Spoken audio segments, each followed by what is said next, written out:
Cuando recordamos, cuando se discutía, vamos a decir, el tramo final de la aprobación de la ley de partidos y de la ley electoral, que nosotros, y se hablaba mucho del tema de los aportes de campaña, nosotros hicimos muchos comentarios sobre el tema y discutimos mucho con algunos invitados que presentaban estos proyectos de ley, como la salvación al tema, sobre todo los recursos. No hablemos del transfugismo, porque el transfugismo dijimos que se metió en una parte y luego no se metió en la otra. Al final, la razón fundamental por la que se hizo esa ley, que era que no hubiera transfugismo, que la gente no se pudiera ir de un partido para otro sin tener 2 o 3 años de inactividad, no se dio. Y la prueba lo vimos aquí con el mismo PLD y la Fuerza del Pueblo. Entonces, cuando hablamos de recursos, se decía que se iban a limitar los recursos, que se iban a mantener 2 figuras.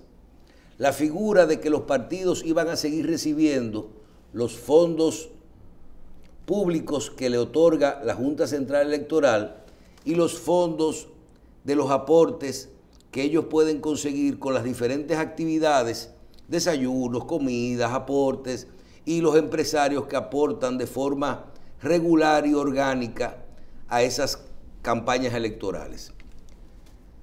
Nosotros siempre estuvimos de acuerdo y decíamos, pero eso funciona bien, porque ustedes no van a lograr controlar el tema de los recursos oscuros que entran a las campañas, los aportes del narco, los aportes de la corrupción, los aportes del lavado. Tú dices, ¿por qué tú siempre tuviste esa teoría? Yo te digo, porque yo le apliqué, yo viví el proceso de analizar cómo un partido presentaba a la Junta Central Electoral. Entonces tú veías 2 partidos que presentaban a la Junta los anexos de en qué gastaron los recursos que recibieron de la Junta y los recursos que recibieron de los empresarios. Y el primer error estaba en que si un partido gastaba 4.000 millones de pesos o 2.000 millones de pesos, solamente tú veías que presentaba lo de la Junta más un poquito de los empresarios. Entonces, ¿qué hacía? Presentaba todos sus gastos regulares y todos sus ingresos regulares y lo mandaba. Algunos partidos mandaban los anexos y decían, el empresario tal me dio 50.000 pesos con tal cheque, el empresario tal me dio 1 millón de pesos con tal cheque, y algunos solamente decían aportes de empresarios. Y eso justificaba esto que yo decía, pero señor, ahí hay una doble contabilidad, porque yo como administrador al fin lo veía como una doble contabilidad. Y decía, ¿y qué está pasando? Los recursos de comprar los votos del día de las operaciones, ¿cómo se llama, Feli? La logística. De la logística famosa. Esos recursos se cogen de los recursos líquidos que vienen en funda plástica. Y esos recursos no se registran. Entonces, ahora que estoy con el doctor Pichardo, que le hemos pedido que nos acompañe en el día de hoy, vuelve otra vez el tema de los aportes de los partidos, de los aportes del narco y del lavado a los partidos políticos y la influencia que pueden tener sobre ellos. Y se está discutiendo si a esos partidos políticos lo debieran convertir, por ejemplo, en sujetos obligados, y si lo debieran convertir, aplicarle ciertas medidas drásticas con respecto a financiamiento del narcotráfico. Y yo vuelvo para atrás y digo, lo que nunca estuvo y siempre se quedó afuera, se va a seguir quedando afuera, porque con ese dinero se paga lo que no se registra. Y con el otro dinero se registra y se audita y se contabiliza lo que se manda, el dinero regular con los gastos regulares. Por lo que en la práctica yo veo que nosotros no vamos a acabar con ese mal. Tú puedes regular una campaña electoral, porque cuando tú te vas para una imprenta, vamos a poner el caso más antiguo, para una imprenta en la ciudad colonial, y te metes la mano en los bolsillos y coges 80,000 pesos y se lo da a una imprentica para que te haga 10,000 afiches. O cuando tú te vas a una fábrica de gorra en Villa Consuelo, o cuando tú te sientes el día de las elecciones y dices, comienza con la convención. Mira, tenemos que llevar la gente a las mesas. Son 2,000 mesas por 3 meses, la funda. Y el dinero de la compra de los votos, y el dinero de las guaguas y los transportes, nadie de esa gente da factura. Entonces, se coge el dinero ilícito y se pagan los gastos ilícitos. Al final del camino, lo mismo que conversábamos ahorita, desde nuestro punto de vista, pérdida de tiempo, porque el problema está en la estructura de cómo está el sistema. Todo comienza con lo que cuesta una campaña electoral. Mira, vi un reportaje el otro día de cómo cambiaron el día de las elecciones a nivel de las senadurías. 4 o 5 senadores que estaban ganados y que el día de las elecciones perdieron. Sí. ¿Tú entiendes? Entonces, ¿y qué razón? Pero oye bien, la encuesta que hacía el partido, la que hacían los organismos de la sociedad civil y la de la competencia. Lo mismo que ganaron su encuesta cuando la publicaban, decían, estamos perdidos en tal provincia. Y ganaron ese día. ¿De dónde salieron esos dineros? ¿Con qué dinero se hizo eso? Entonces, doctor, ¿usted cree que nosotros reformando otra vez, tocando la ley de partido y convirtiendo los partidos en sujetos obligados y regulando la Junta Central Electoral, nosotros podemos lograr dejar que ya en nuestro partido político no tengamos la influencia del lavado y el narcotráfico? Mira, Michelle, primero buenos días. Llegué hace rato. Buenos días, buenas tardes y buenas noches. Buenas noches. Y porque lo repetimos. Sí, sí. Agradecido de tu invitación a compartir el panel aquí, ¿verdad? Tratando de llenar el espacio tan grande que ocupa el doctor Julio Jacín a esta hora, ¿verdad? Se necesitan 3, ¿verdad, Michelle? Para llenar el espacio del doctor Julio Jacín. Bien, buenos días a los televidentes que nos escuchan y que nos extrañan de otro programa, ¿verdad? Sí, claro. Sí.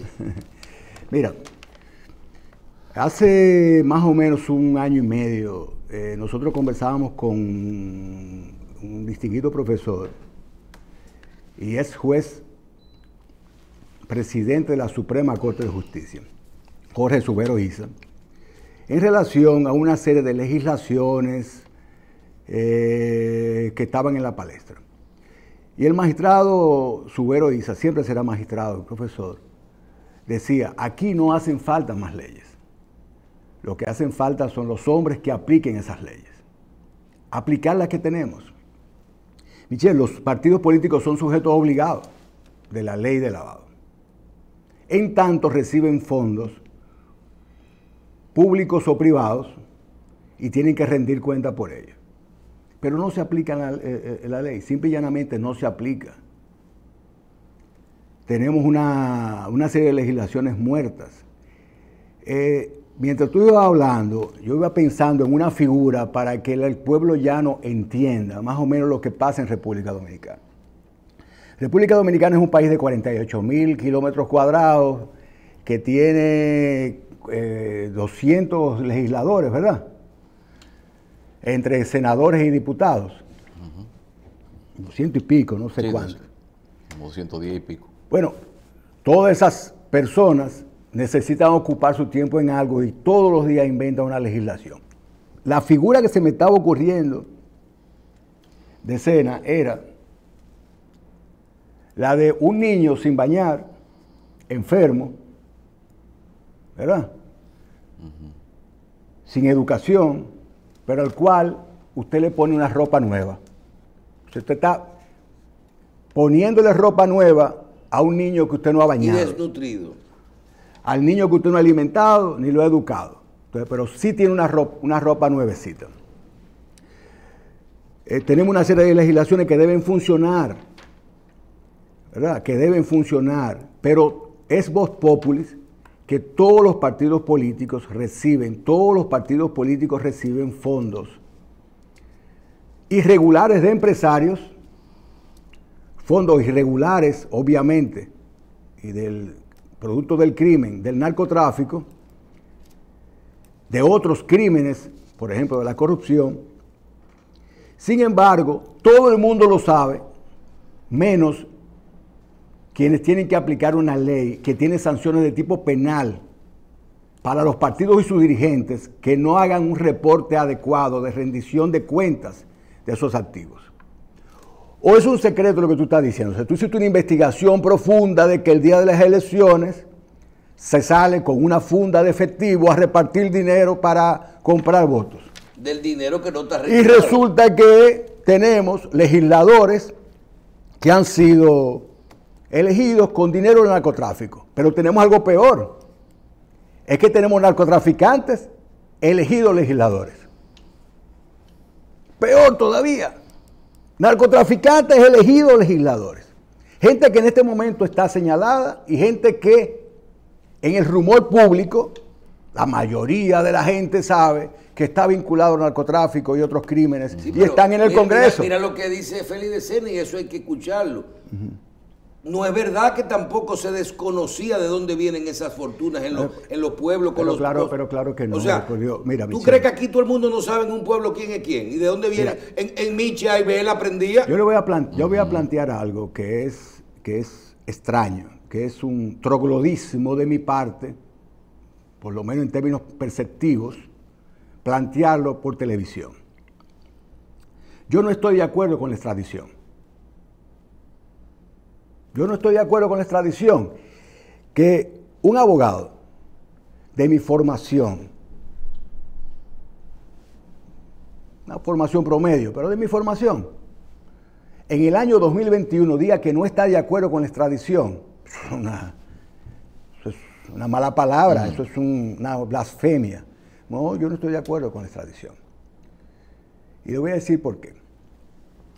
En países con instituciones tan débiles como la nuestra, la extradición no solamente es una cesión de soberanía, es nosotros ceder nuestro derecho, nuestra soberanía, para juzgar a nuestros criminales, se los cedemos a otro país.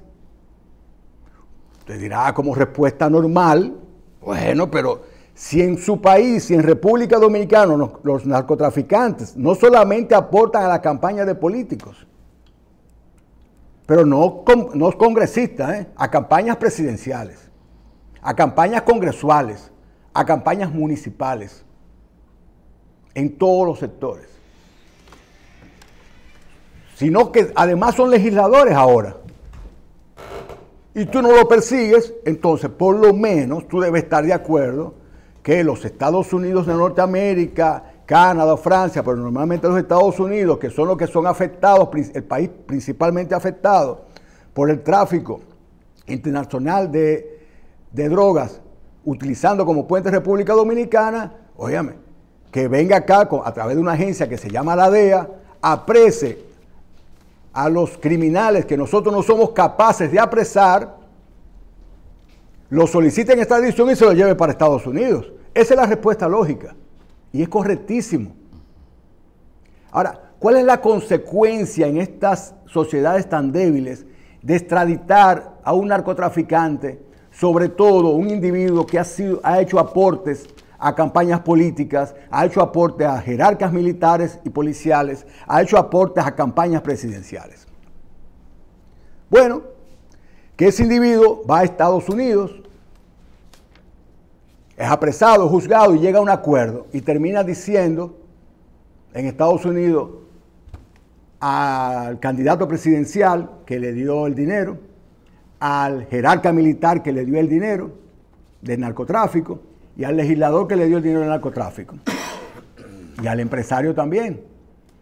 Y ese país en vez de utilizar esa información inmediatamente, para hacerla pública y tratar de perseguir a los beneficiarios, a los políticos beneficiarios del narcotráfico, entonces guarde esa información para política interna y para geopolítica. Y si los Estados Unidos de manera correctísima, óigame bien, de manera correctísima desde el punto de vista norteamericano, porque yo hiciera lo mismo si yo fuera dirigente en los Estados Unidos, yo exactamente haría lo mismo. Ellos hacen lo correcto, ¿verdad? Tener esa información, y si necesitan arrodillar a un presidente de República Dominicana, si necesitan arrodillar a jerarcas militares en República Dominicana y a legisladores, lo van a hacer. Vamos a poner un ejemplo, una ficción, me voy a imaginar. Si los norteamericanos que tienen una problemática en su frontera en este momento, de 10 o 12 mil haitianos que quieren ingresar a su frontera, que es un caso excepcional, como política interna de migración en su país, deciden que la forma de resolver el flujo de esos emigrantes haitianos hacia sus fronteras es desahogar esa presión migratoria hacia República Dominicana, sin oposición del gobierno dominicano. Solamente tienen que mostrar las declaraciones del último narcotraficante que nosotros mismos le hemos enviado para arrodillar a nuestros presidentes, a nuestros jerarcas militares y legisladores y empresarios. ¿Y dónde está la confesión de Quirino? Escúchame. ¿Dónde está la confesión de Y Quirino? empresarios, arrodillarnos, y ese flujo haitiano que está en la frontera de Estados Unidos, que se desahoga esa República Dominicana sin ninguna oposición, con el siguiente acuerdo. Digan públicamente que no es verdad que la frontera está permeada por los ciudadanos haitianos. No es verdad. La República Dominicana no es la solución de la problemática haitiana. Sin embargo, cuando el presidente Abinader, para poner un ejemplo concreto, estaba hablando en la ONU, por la frontera estaban pasando cientos de haitianos ilegales. Una cosa es lo que se dice y otra cosa son los hechos. Entonces, de la política y por otro lado lo están devolviendo. Dentro de la política exterior norteamericana, correctísima, desde su punto de vista, correctísima, está solicitar en extradición a nuestros criminales, sacarle la información para arrodillarnos. Y lo hacen correctamente. Ahora, ¿qué nosotros tenemos que hacer como respuesta? Apresar a nuestros narcotraficantes, condenarlos y decomisarle todos sus bienes en República Dominicana. Y no sufrir la vergüenza de tener un Quirino, por ejemplo. Quirino, ¿qué se llama? Quirino. Sí, Quirino, Figueroa Goto. Un Quirino, no sé cómo se llama, ni mucho menos completo. César el Abusador. O este señor lo enviamos a Estados Unidos, le sacan la información y tenemos los políticos nacionales arrodillados. Ahora, si nuestros políticos a todos los niveles, en el Ejecutivo, en el Congreso, a nivel municipal, no tienen ningún inconveniente ni están vinculados al narcotráfico, ¿cuál es el temor de juzgarlos en República Dominicana? ¿Por qué no juzgarlos acá? ¿Por qué no los juzgamos aquí? Porque para nosotros tener calidad moral frente a las potencias que nos exigen en extradición a estos criminales que merecen cadena perpetua por un crimen tan deleznable como es el narcotráfico y todo lo que conlleva el mismo. Para nosotros tener calidad moral, tenemos que juzgar a nuestros narcotraficantes, no coger dinero de los narcotraficantes, investigar en República Dominicana y condenarlos. Y nuestros políticos dejar la práctica de tomarle dinero a los narcos y después hacerse los pendejos, perdónenme la palabra, hacerse los tontos, que yo no sabía, que me monté en el helicóptero y yo no sabía, que me monté, que le recibí el dinero y yo no sabía, que soy un empresario próspero. Mentira. Mentira, aquí todo el mundo sabe. Todo el mundo sabe porque este es un país muy pequeño. La ley de extinción de dominio. es una consecuencia de esa carencia. Y mira, de esa... déjame aclararte algo ahora que Sí. tocaste el tema ese. Y aquí lo hemos dicho muchas veces. Y el problema no se da cuando una persona te hace un aporte a una campaña, puede ser de narcotráfico, y no se comprometen esos mandatarios o esos congresistas. Ahora, cuando una persona... Aquí llegamos al punto de que los políticos se comprometen en muchos casos con acciones contra defender eso. Así como dicen, los gente de las bebidas tienen su gente en el Congreso, la gente del juego tienen su gente en el Congreso, la gente de la industria tienen su gente en el Congreso, asimismo la gente del narcotráfico tienen su gente en el Congreso. Claro que sí. Que no van a pasar leyes. ¿Por qué tú crees que no pasó la ley de extinción de dominio? Mira, no ha pasado. Mira, vamos a tratar ese tema, si tú quieres. Mira, la ley de extinción de dominio es un traje de lujo, es un ropaje de lujo para un país que no está preparado para su aplicación. Yo le voy a explicar a la gente ¿Qué es la ley de extinción? En términos sencillos. La extinción, extinguir es hacer desaparecer. Extinguir es hacer desaparecer. Dominio es el derecho de propiedad sobre un objeto, sobre un inmueble, sobre un vehículo, Sobre dinero. sobre dinero. O sea, de hacer desaparecer la posesión, la propiedad que tiene una persona, y ese dinero, ese inmueble, ese vehículo o ese activo pasar al control del Estado. Pero ¿qué es lo que se está proponiendo?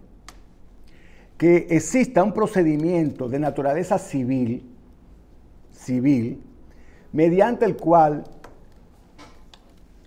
un ministerio público, por presunción, óyeme bien, por presunción, sin haber una condena penal, por presunción, iniciar un proceso de extinción de dominio. Eso es peligrosísimo. Oye, si sale inocente. Primer problema. A un individuo acusado de narcotráfico, sin haber sido juzgado, definitivamente pueden paralelamente iniciarle un proceso de extinción de dominio. Y ese proceso culminar primero que el proceso penal, por presunción, invirtiendo el fardo de la prueba, demuéstrame el origen lícito de esos bienes. Primer problema, la inversión del fardo de la prueba contraviene la Constitución de la República. Segundo problema, la temporalidad. Esa legislación... Es que la Constitución también prohíbe... Ahí voy. El segundo problema, la temporalidad. Óigame bien, temporalidad. Pero, Pichardo, ¿qué es ese problema? O simple, pretenden aprobar una ley hoy y que esa ley tenga efectos retroactivos para el año pasado, el año antepasado y los últimos 30 años. Pero las leyes no son retroactivas. Segundo problema constitucional, las leyes no son retroactivas. ¿Me entiendes? Segundo problema constitucional. Primero, la inversión del fardo de la prueba. Segundo, la retroactividad de la ley cuando es totalmente inconstitucional. Ahora bien, necesitamos una ley de extinción de dominio. ¿Por qué? Si un proceso de tipo penal por narcotráfico en República Dominicana conlleva paralelamente como consecuencia natural y jurídica de la condenación por el crimen de narcotráfico el decomiso de los bienes. Entonces, si ya tenemos una legislación de tipo penal aprobada, vigente, activa, que permite juzgar a un individuo por narcotráfico y al mismo tiempo, con esa condena, ordenar el decomiso en la misma sentencia de los bienes, ¿para qué necesitamos una ley de extinción de dominio? ¿Me sigue, Michelle? Sí, totalmente. No la necesitamos. Fidel, mira. Pero no pero es que ha necesitamos. habido casos en los cuales algunos condenados ya con condena cumplida han venido a reclamar, entrégueme eso, que eso es mío, ese local que usted está ocupando es mío. Claro. Tú me estás hablando de una motivación en términos prácticos. Vamos a poner el ejemplo. El mismo Quirino. El Quirino cobra un pagaré. Lo extendemos, lo extraditamos, lo mandamos hacia Estados Unidos En Estados Unidos llega el acuerdo que llegó, nosotros no somos parte de ese acuerdo. Como es juzgado allá, se renuncia primero al proceso en República Dominicana, que quiero que sepas que la misma ley de extradición establece que si esos crímenes son juzgables en República Dominicana y al mismo tiempo en Estados Unidos, deben ser juzgados acá. Pero nosotros, para poderlo enviar a Estados Unidos, tenemos que renunciar a una acusación en República Dominicana. Sí. Como no hay acusación en República Dominicana, tú no puedes decomisar los bienes en República Dominicana. Pero eso es fácil de resolver, Alonso. ¿Cómo? Eso es facilísimo. Negociando. No, determinando que la sentencia que condena al narcotraficante en los Estados Unidos ordene en Estados Unidos el decomiso de los bienes de ese narcotraficante, no importa dónde se encuentren, porque son producto de un crimen. Fidel. Y agarrar esa sentencia de Estados Unidos, homologarla, de acuerdo a tratados internacionales que poseemos hace decenas de años, homologarla en República Dominicana, homologarla es que tengan efecto en República Dominicana, y ejecutar el decomiso con la sentencia norteamericana en República Dominicana. Entonces hay que cambiar la ley de tradición. Ay, pero espérese, no, Fidel. Así yo he visto sencillo. Bienes incautados con un letrero que dice, este inmueble, para más información, comuníquese con U.S. Marshals. Claro. Porque están aquí, pero están incautados en favor de una autoridad de otro país. Porque negociamos inadecuadamente. Eso es sentarse, llegar a acuerdos y no complicarnos la existencia. ¿Sabe qué pasa con la ley de extinción de dominio? Mira, Michelle, mira qué peligrosa es esta ley. Lo que pasa es que tú has vinculado mucho la ley de extinción de dominio sola y exclusivamente con el tema de la extradición de las personas que son juzgadas afuera. Es peor de ahí. Pero si la ley de extinción de dominio se aplica con temas penales a personas que están siendo juzgadas en República Dominicana, uno diría, y sobre todo no solo por narcotráfico, sino por corrupción, por lo que uno diría, ¿cómo funcionaría esto? ¿Cómo sería la forma de operación, la aplicación de esta ley? Michelle, mira, tal como está planteada la ley en este momento, no necesita haber un proceso de tipo penal para que exista un proceso de extinción de dominio. Por ende, la presunción del Ministerio Público, cuando decimos Ministerio Público no estamos diciendo Miriam Germán o Jenny Berenice, que son personas honestas. Nadie duda de la honestidad de Miriam Germán o de Jenny Berenice Reynoso. Eso es incuestionable. La honestidad, las buenas intenciones y la buena fe. Y su preparación, obviamente, y su valentía. Nadie duda de eso. Pero cuando hablamos de Ministerio Público, es Ministerio Público en la persona que se encuentra en esa coyuntura. Y mañana no será una Miriam Germán o una Jenny Berenice. Podría ser cualquiera que abuse de esa posición. Y si tú dejas en manos de una persona la decisión de presumir que lo que tiene Alonso puede ser ilícito, o lo que tiene Edward, o lo que tiene Decena sea ilícito, si tú dejas esa decisión en esa persona sola e inicia un proceso de extinción de dominio, invirtiendo el fardo de la prueba. ¿Eso se presta a abusos? Se presta a abusos, oye, increíbles, porque los ministerios públicos siguen siendo designados por políticos, como debe ser, desde mi punto de vista, por políticos. Y los políticos tienen intereses y van a utilizar esa ley para presionar, extorsionar y acabar con sus rivales. Eso no lo ve la gente no lo entiende. Mira, en República Dominicana en los años 70, tener la edad que yo tengo, que no es mucha, pero no es poca, te da la ventaja de haber vivido en diferentes épocas. Yo soy un individuo análogo, ¿verdad? De varios mundos. Mira, un policía en un destacamento, Alonso, podía decidir si le gustaba a tu mujer, o si le gustaba tu carro, o le gustaba tu motor, meterte preso. Tú vas preso sin debido proceso. Ese poder tenían esos individuos. Bueno, en los 70. Sí, tenemos un debido proceso. Y a principios de los 80. Claro, y ahora también. Ahora. Pero ahora tenemos un debido proceso. Ahora un ministerio público puede decidir que tú eres un corrupto. Y decidir, por ejemplo, que una obra como la Cárcel de la Victoria, el individuo que la mandó a hacer, puede estar preso por corrupción, pero el que la hizo no. Cuando el individuo que la mandó a hacer es abogado y fue procurador, y el que la hizo es el ingeniero con la posibilidad de sobrevaluar. Y si de sobrevaluación estamos hablando, bueno, o todos estamos en libertad para defendernos de lo que tú entiendes que yo he hecho, porque un fiscal no es juez, un fiscal es una parte del proceso. O todos estamos presos. Ah, no, pero un ministerio público, tú le estás dando el poder. Yo no estoy diciendo que en caso de Jenny Berenice y Miriam Germán no lo hagan de forma honesta y correcta. Claro. Pero no debe depender de una pero de, no, de la potestad de una pero persona. ellos están haciendo su trabajo, ellos están armando una acusación. Entonces, jueces por temor, no ponen a la magistrada Jenny Berenice y a la magistrada Miriam Germán, y las dos las respeto mucho. Cuando están tratando de hacer su trabajo de buena fe, ambas, los jueces, que son los que tienen que regular el debido proceso, por temor, están enviando a prisión, por ejemplo, al ex procurador Jean Alain, con el que no tengo ningún tipo de relación. Y cuando la tuve muy mala. Pero yo no puedo aplaudir semejante violación al debido proceso. Porque tú le estás dando poder, aunque sea a personas honorables como Miriam Germán y Jenny Berenice, para acabar, destruir una vida. Y ellas dirán, pero es que yo no soy juez, yo lo que solicito es la prisión como medida de coerción.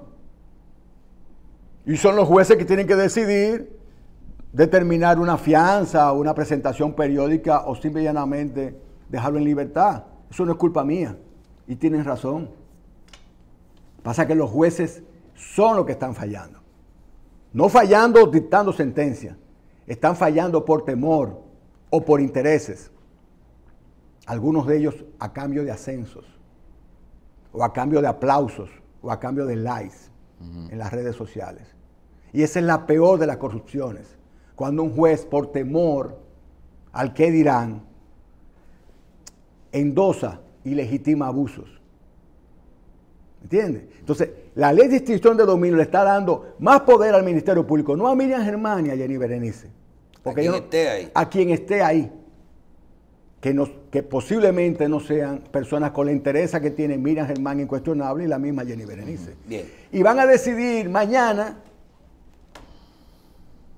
que todo lo que tiene Edward, el camarógrafo nuestro acá, nuestro amigo, es ilícito. Y a Edward no hay que probarle si es ilícito. Edward tiene que probar que es lícito. La inversión total del fardo de la prueba. Con todo lo aplastante. O sea, no hay que probarte de dónde tú sacaste lo que tú tienes, sino tú tienes que probar. Claro, ese es el problema que tiene la decisión de dominio. ¿Y en dónde, en qué materias se aplica la inversión y a quién la inversión del fardo de la prueba? A todo el mundo. En este momento. A nadie. En este momento. Sí, a los casos de corrupción. No. Sí hay una, los PEPs sí hay una excepción. Hay una excepción. Son los funcionarios públicos que tienen una obligación de declarar qué cantidad de bienes tienen, una declaración jurada de bienes ante la Cámara de Cuentas, al momento de entrar a la posesión. Y al salir deben declarar con cuántos bienes salieron. Entonces, esa diferencia de incremento patrimonial, o sea, tener más bienes que lo que tenían cuando llegaron, justificarla con documentos. Si no pueden justificarla con documentos, el Ministerio Público, la Cámara de Cuentas primero, obviamente, puede presumir que hay un incremento patrimonial irregular. Entonces, en ese caso, los funcionarios tienen que probar el origen lícito de ese incremento patrimonial. Ellos mismos probar de dónde lo sacaron. Es la inversión del fardo de la prueba con una ley especial que tiene categoría constitucional, porque esa tiene una sombrilla constitucional. Pero la ley de extinción de dominio es abierta. Puede ser una escopeta, una ametralladora que usted le está entregando a un ser humano para que la use a su discreción, porque solamente tiene que presumir que es ilícito el origen de tus fondos. Fidel, tenemos... Tú ves lo delicado. ¿No incrementaría el testaferrato eso también como una manera de evadir? O quizás la misma ley podría prever... Está por fuera. Mira, hay una... Las leyes en República Dominicana no son de factura nacional, la mayoría de las leyes, son de factura internacional. La ley de extinción de dominio no es una creación dominicana. La gente cree que nuestro querido amigo y magistrado Ulises Bonelli, que hizo su tesis doctoral sobre la ley de extinción de dominio, y de hecho el anteproyecto de ley que cursa en el Congreso es en gran parte autoría de Ulises Bonelli, que elaboró su tesis doctoral en Argentina sobre la base de esa ley. No, es un pacto que tiene 15 o 20 años, a través del cual muchos países latinoamericanos suscribieron un acuerdo para la aprobación de esa legislación. Está en Guatemala, está en México, está en Salvador,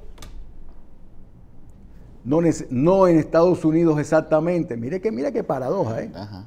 No exactamente en Estados Unidos, por lo menos no con ese nombre, ni con esa característica, ni con esa violación a derechos fundamentales, constitucionales, dominicanos y universales, que son presunción de inocencia, la no inversión del fardo de la prueba, o sea, tú tienes que probar tu acusación, y la irretroactividad de la ley. Esos no son derechos fundamentales en República Dominicana, esos son derechos fundamentales. Y el no juzgarte en dos sitios por lo mismo. Esos son derechos fundamentales universales. Y en Estados Unidos sí se respetan esos derechos fundamentales universales.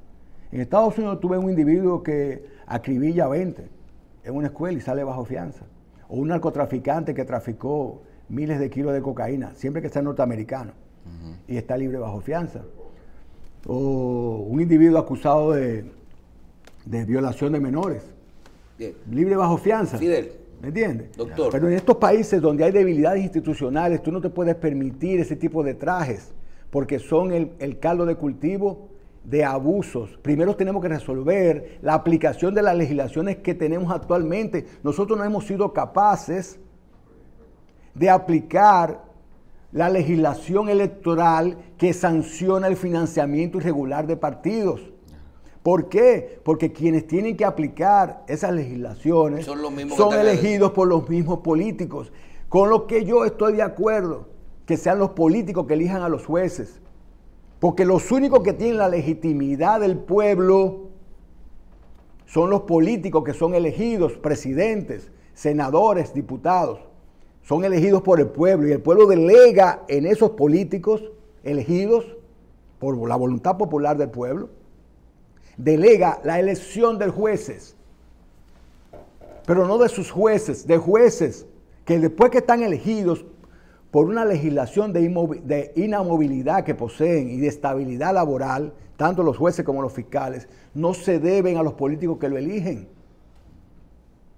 El segundo después que un juez es elegido, sea de la Suprema Corte de Justicia, de las altas cortes o de rangos jerárquicamente inferiores, al segundo después que es elegido no se debe a nadie, solo a su conciencia y a la ley.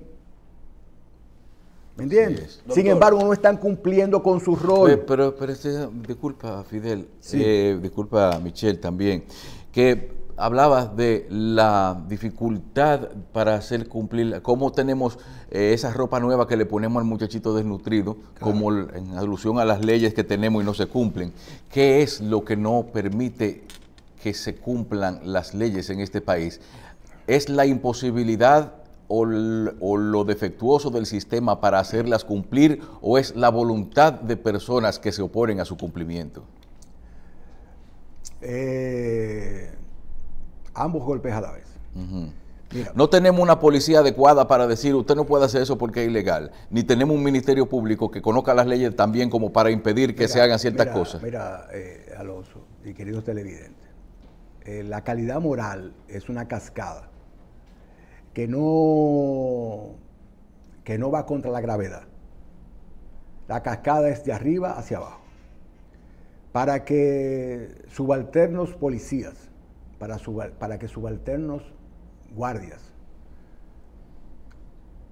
para que directores y ministros, para que jueces de todos los niveles cumplan con la obligación de aplicar las leyes. Los que lo eligen y los que lo dirigen tienen que tener calidad moral. Es lo que nos falta, calidad moral, simple y llanamente, para aplicar las leyes. Calidad moral, no tener miedo, no tener miedo. Aquí no estamos desgarrando las vestiduras por el sometimiento de un jerarca militar que es de la Guardia Presidencial o del jefe de seguridad del expresidente Danilo Medina. Porque ese individuo recibía fondos mensuales por sumas muy altas, ¿verdad? Sin poder justificarlo, al margen de su salario. Y aquí no estamos desgarrando las vestiduras, y eso es un chiste de mal gusto. Aquí no hay un solo coronel, general o mayor general, que en su cabeza y en la tradición militar y policial en República Dominicana no le toque esos ingresos. No le toque esos ingresos por su investidura. Como si fuera una ley consuetudinaria, algo que por ósmosis hemos entendido. Aquí existen, por ejemplo, en las policías, no sé si lo antes, la goma. Si lo hicieron desaparecer, las intendencias.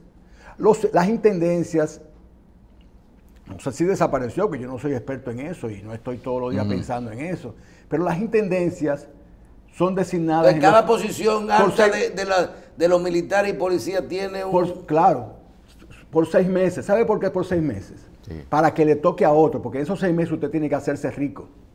Entonces, ahora, ya general, intendente, usted se hizo rico en esos 6 meses, ahora viene otro a hacerse rico. La corrupción institucionalizada, vamos a llamarlo, o algo que se acepta consuetudinariamente como lo que le toca a ese general. Claro. ¿Y tú crees que al general Cáceres, que le tocaba, como le tocó a los anteriores, como le toca al actual, a los actuales, es una excepción? No, esa es la norma, eso es lo que le corresponde. Yo vi un jerarca policial aplaudir, criticar que Cáceres recibía fondos adicionales a su salario por televisión, un individuo, jefe policial, multimillonario, sin mencionar otras cosas que no puede justificar con su salario de 80,000, 100,000 pesos, 200,000 pesos, villas, en sectores turísticos de millones de dólares, apartamentos de millones de dólares en la capital, y nadie dice nada, andan por ahí. Bien, porque no tenemos calidad moral. Oye, si vamos a marcharle a todo el mundo, en la medida de lo posible, en la medida de lo posible. Claro. En la medida de lo posible. No podemos ser tan descarados, no podemos ser tan farsantes. Y todos nuestros políticos han actuado como farsantes. Si ser farsantes por parte de nuestros políticos solamente afectara a los políticos, no hubiera problema. Lo que pasa es que cuando los políticos dominicanos se vinculan al narcotráfico o le toman dinero a los narcotraficantes o permiten que los narcotraficantes sean elegidos legisladores, cuando ellos hacen eso y las potencias que son afectadas por ese crimen tan deleznable, con todos sus derechos nos lo exigen en extradición, mañana nos arrodillan y perdemos nuestra soberanía. Perdemos nuestra soberanía. Y soluciones migratorias para el pobre pueblo haitiano,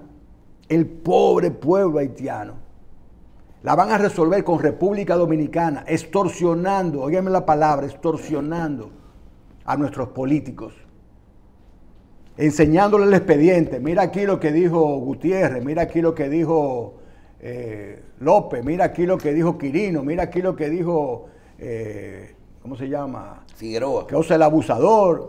Míralo aquí. Sí. Y ese político temblando. Es más, esos políticos están temblando. Lo extraditan para que no digan. Y después que lo extraditan, le están dando las municiones a una potencia extranjera para arrodillarnos. Yo no vine aquí en la mañana de que hablar tontería de, no, claro, de que de legislación y qué sé yo qué. Michelle lo sabe, Michelle sabe, y su papá y tú sabes que cuando me invitan aquí asumen el riesgo de que yo diga estas cosas, que todo el mundo lo sabe. Ustedes vienen aquí a pontificar, yo el narcotráfico, yo no tengo que ver con eso, yo lo envío. Son unos farsantes, todos son unos farsantes. Fidel, tenemos un tema, varias preguntas al final, que me gustaría, nos llegan todos los días. Por ejemplo, cuando hay un robo, doctor, cuando hay un robo, vino un muchacho, se apió de un motor, sacó una pistola, se robó una tienda, se roba 500,000 pesos que habían en efectivo y se va y lo agarran. Sale en una cámara, me imagino que eso es un delito penal, es un delito de orden público, ¿verdad? Sí. Y lo ven en la cámara y lo agarró la policía. Y esa persona es culpable. Si, no hay que, es más, el hombre confesó ahí mismo. Sí, me agarraron ya. No hay que ir a juicio de muchas cosas. Y si lo linchan, la gente feliz. ¿Cómo hay aquí, cómo funciona el sistema del tiempo? Sabemos cómo funciona lo del tiempo de las penas. Va a estar preso de 3 a 10 años por robo. Eso sabemos, de acuerdo a la forma y lo que pasara ahí adentro. Ahora, ¿cómo funciona lo del dinero, la recuperación? Vamos a suponer que a ese señor, cuando le caigan atrás, que lo agarran y lo enfocan, le encuentran que ese señor no solo tenía en su bolsillo los 500,000 pesos que se robó, sino que ese señor tiene una finca a nombre de él, una casa a nombre de él, 2 jipetas a nombre de él. Esos otros bienes están afectados dentro de ese proceso penal, o él simplemente dice, no, yo voy a la cárcel 5 años y me quitaron los 500,000 pesos que me robé, y a lo mejor le ponen una multa por ese robo de 200,000 pesos más, para pagar los abogados y las costas y todo eso. ¿Qué pasa con el resto de su patrimonio? Que puede venir de otros procesos ilícitos, pero puede venir de una herencia de un papá, puede venir de un hombre que hacía antes la cosa bien y después se metió a hacer las cosas mal. Sí. ¿Están envueltos o no en esos procesos? Y lo mismo lleva a los narcotráficos. Bueno, eso es fácil. O sea, un robo de 200,000 pesos no puede generar una casa de 3 millones. ¿Verdad? Pero ¿por qué entonces, si vinculamos esto a la ley de extinción de dominio, podríamos estar tocando, por ejemplo, a Quirino lo agarraron, lo agarraron preso por ¿cuántos kilos? 1.500 kilos de cocaína que iban del sur para el norte. Si lo que supere eso, pero sin embargo, todos sus bienes se lo devolvieron. Sí. Comienzo con el primer ejemplo. Un robo de 200,000 pesos no puede generar una casa de 2 millones de pesos. Ahora bien, todo producto de una actividad ilícita, ¿verdad? Todo producto de una actividad ilícita es sujeto de decomiso. Cuando tú cometes un robo agravado, que es un crimen, ¿verdad? Un crimen. Y ese crimen genera un flujo de efectivo.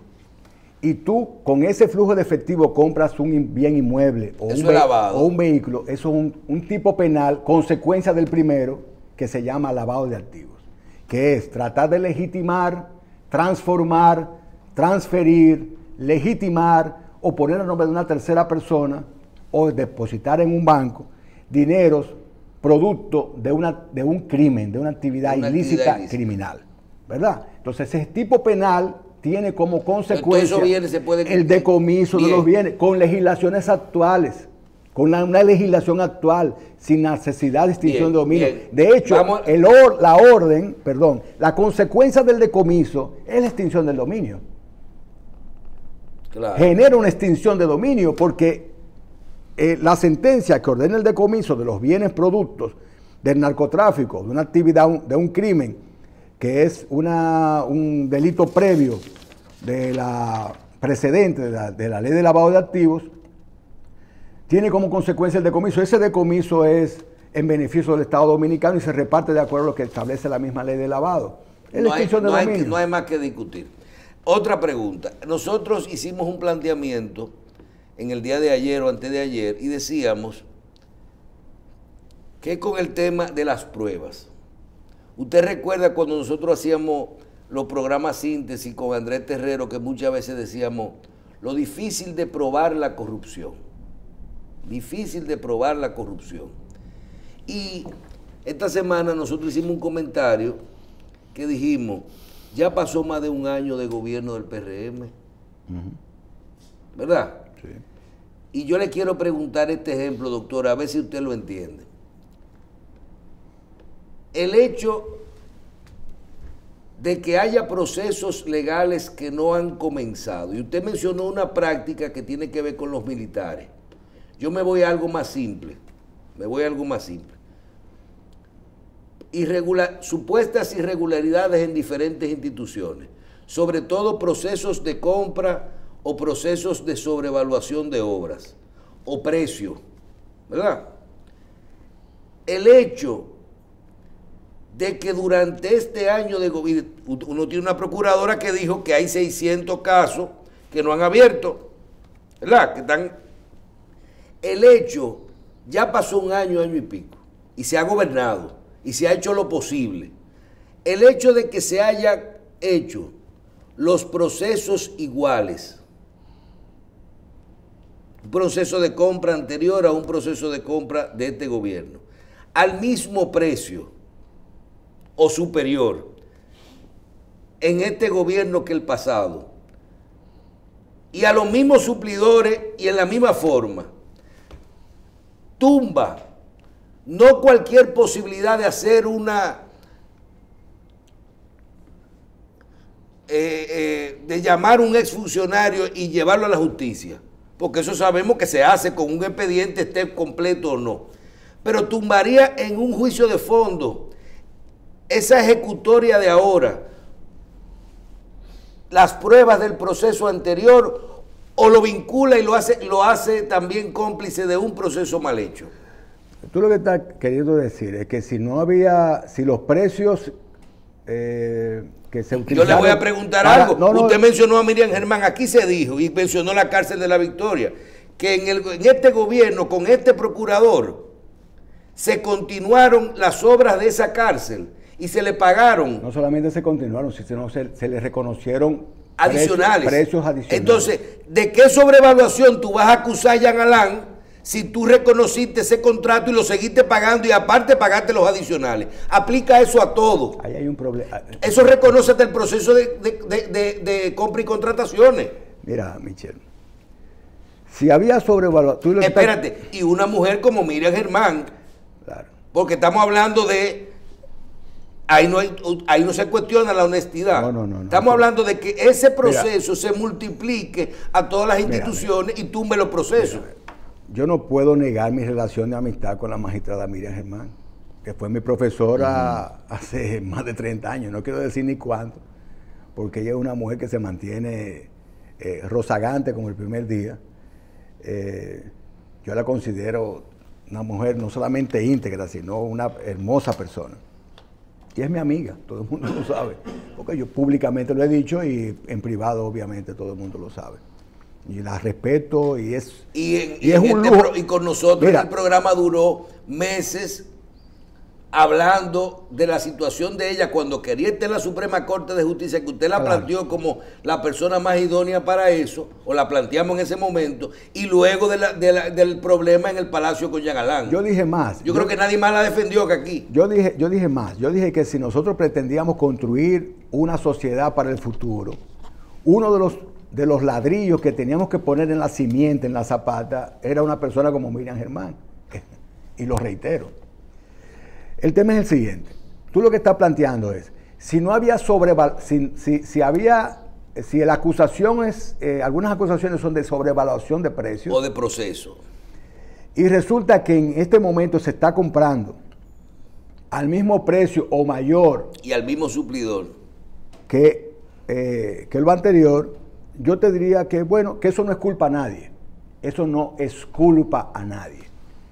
Porque, pero inculpa al de ahora. Porque hay un principio de personalidad de las penas y de un análisis o acusación objetiva. Objetivamente tú tienes que analizar una imputación en términos temporales, o sea, en esa coyuntura, en el mes de septiembre del año tal. ¿Cómo eran las cosas? ¿Cuál era el precio regular? Más el margen de ganancia del que vende el producto, porque no es para perder que se hace el negocio. ¿Verdad? ¿Cuál es el precio regular? Si era un precio dentro de los parámetros normales, incluyendo la ganancia, no llama la atención. Ese es el primer problema de la sobrevaluación. Analizar si de verdad hay sobrevaluación.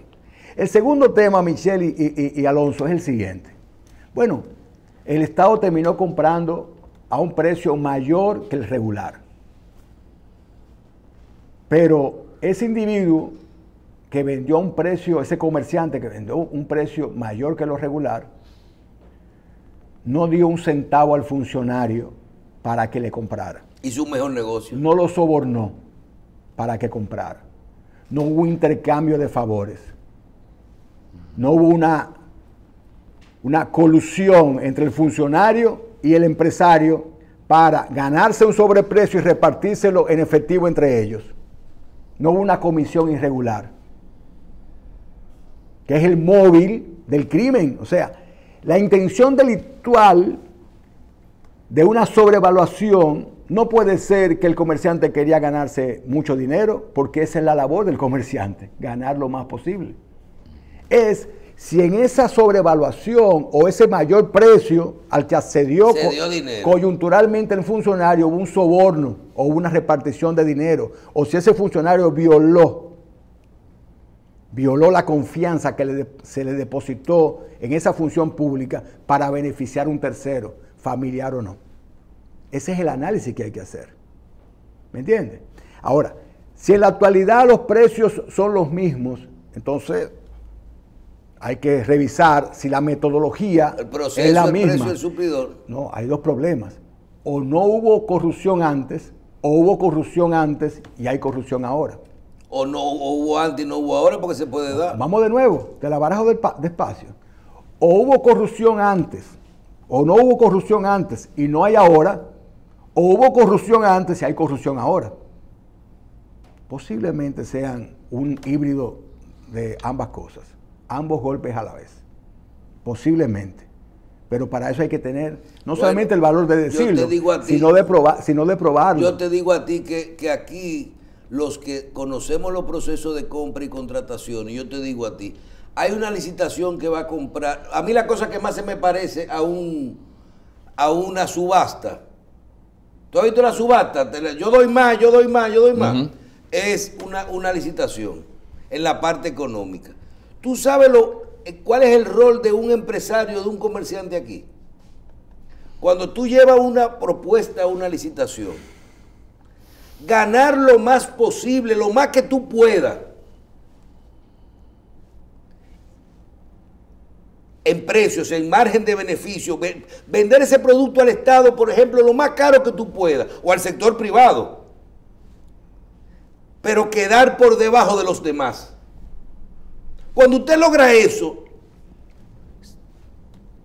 usted es un monstruo. Sí, oye, usted hizo su trabajo bien hecho. Entonces, eso no es sobrevaluación, eso es el principio de lo que usted está buscando. Yo te digo lo siguiente, a los queridos televidentes. Si yo fuera empresario del sector de la salud, del sector de la construcción, yo no le vendo un centavo, no le vendo un solo objeto, ni le construyo nada, absolutamente nada al Estado. Ni le vendo nada absolutamente al Estado. Porque no te paga. Y cuando te paga, te hacen ir. Pero es que tú estás generalizando.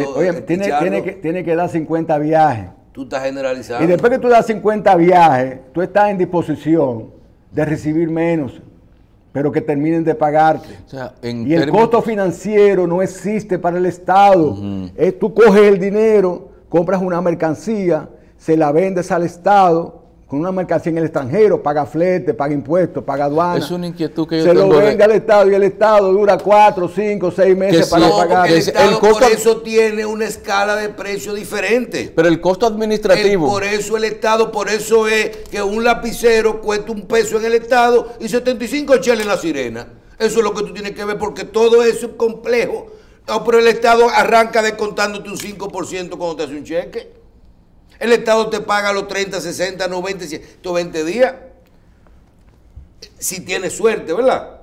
Entonces, cuando tú tienes que analizar todo eso, el Estado tiene un precio que los años lo han marcado. ¿Sabes qué pasa? Mira, y no es una sobrevaluación, es un sistema que tiene eso incluido. Mira, nosotros podemos durar 3 días aquí hablando y haciendo análisis. Por ejemplo, tú podrás decir, bueno, pero si el Estado puede comprar más barato, ¿para qué necesita intermediarios? ¿Para qué necesita hacer una licitación? Bien, vamos a hacer una pausa. La verdad que la gente de las redes no perdona. Vamos a agradecer al doctor Pichardo que nos acompaña en el día de hoy. Qué bueno. Vamos a hacer una pausa y aquí le escriben al doctor Pichardo que diga por favor adentro de qué líquido es que usted está durmiendo, que está más joven todos los días. y más que para ser compañero de la doctora Miriam Germán. No, yo no fui compañero de la doctora Miriam Germán. Eso es lo que dice aquí. No, yo fui estudiante. Yo fui alumno. Estudiante de la profesora Miriam Germán de Derecho Penal Especial en el año 1984. Bueno, pues vamos para adelante. Continuamos en Revista 110.